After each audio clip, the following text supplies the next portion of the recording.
बघा. आणि एकटं एकटं आपण काय करावं, सगळं आभाळ फाटलंय, सगळीकडे दुःखच दुःख आहे म्हणले, काय की नाही. एकट्या माणसानं काय होतं, काहीतरी होतं, काही न करण्यापेक्षा काहीतरी तर होतच ना, काय की नाही. एक चिमणी होती बघा, आणि त्या जंगलामध्ये खूप मोठा वणवा लागला, आणि त्या चिमणीच्या मनाची नुसती घालमेल होती, मी काय करू, मी काय करू. ती त्या तळ्यावर जायची, आणि त्या तळ्यावर गेल्यानंतर त्या चोचीमध्ये पाणी घ्यायची, त्या वणव्यावर टाकायची, तिचे पंख हुरपळायचे माझ्या माऊल्यानं.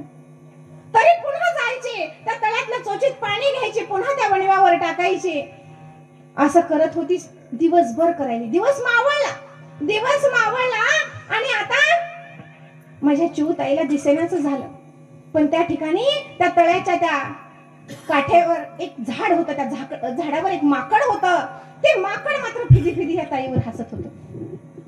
त्यानं जवळ बोलवलं चिऊताईला. अगं चिऊताई, काय करायलीस म्हणे, परेशानी तू दिवसभर झाले, त्या एवढ्याशा चोचीमध्ये पाणी काय आणायलीस, वणव्यावर काय टाकायलीस, पंख होरपळायले तुझे, थकून गेलीस. अगं तुझ्या एवढ्याशा चोचीत पाणी आणण्यानं या वणव्याची आग विझणार आहे का.